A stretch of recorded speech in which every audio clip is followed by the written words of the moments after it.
My journey began in a cage of rituals. I diligently followed the prescribed practices of my faith. Every week I went through the motions. I confessed my sins.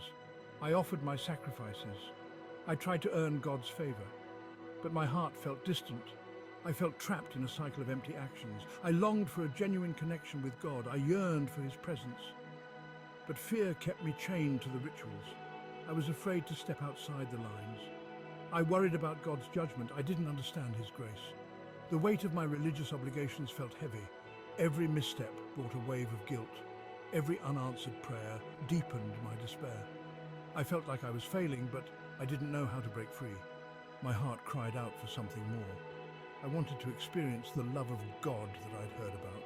I wanted to know the joy of His salvation. I desperately needed a change. The more I tried to earn God's love through rituals, the further away I felt. I was exhausted, I was empty, I was lost in a desert of legalism. One day I stumbled upon the story of Adam in the Garden of Eden. Before the rules and regulations, there was a relationship.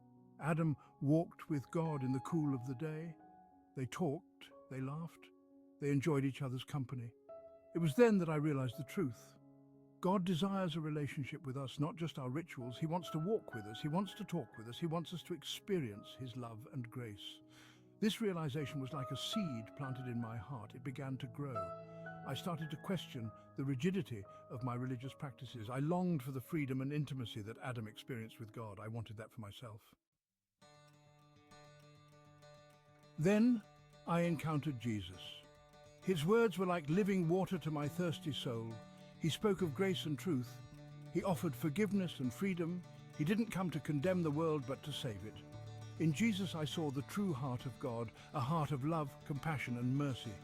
He didn't require a perfect performance. He offered a perfect sacrifice, Himself. He bridged the gap that sin had created. He made a way for me to experience the love and grace I craved. I surrendered my life to Jesus. I embraced His grace. I received His forgiveness. And in that moment, everything changed. The weight of guilt lifted. The chains of fear broke. I was finally free. Section 4. Relationship over ritual. My faith was no longer about empty rituals. It was about a vibrant relationship with a loving God. I began to experience the joy of His presence. My prayers were no longer filled with fear and doubt, but with confidence and hope. Jesus taught that true worship is not about external rituals, but about the condition of our hearts. He said, God is spirit, and His worshippers must worship in the spirit and in truth. John 4:24. It's not about what we do, but about who we are in Him. I discovered that true freedom comes from knowing God as Father. He is not a distant deity waiting to punish our mistakes.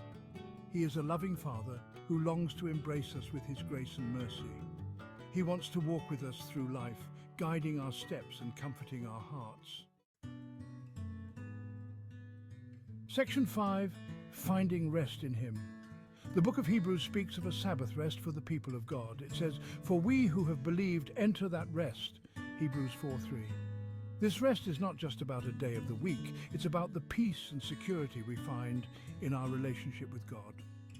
When we let go of our striving and our need to earn God's favor, we enter into His rest. We find peace in His forgiveness. We find hope in His promises. We find joy in His presence.